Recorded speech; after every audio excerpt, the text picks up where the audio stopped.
Ya, berikut adalah beberapa contoh Aidocrest ya, lumut Aceh. Ada lumut, ada solar madu juga nih. Nah, ini solar gitu ya, solar madu. Kemudian warna yang dominan warna hijau itu adalah Aidocrest lumut Aceh. Kalau yang ada kecoklatan kuning tadi itu adalah solar madu. Juga ada solar Aidocrest solar atau biasa solar. Nah, kalau ini warna hijau ini adalah Aidocrest lumut Aceh gitu.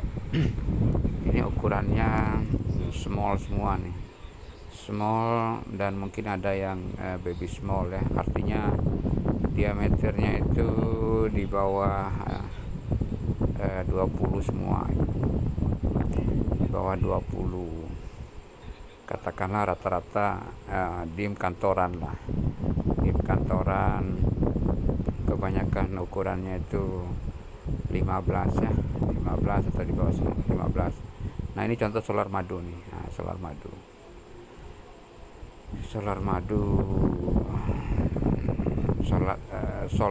solar lumut madu ya, solar lumut madu itu. Jadi ada beberapa jenis.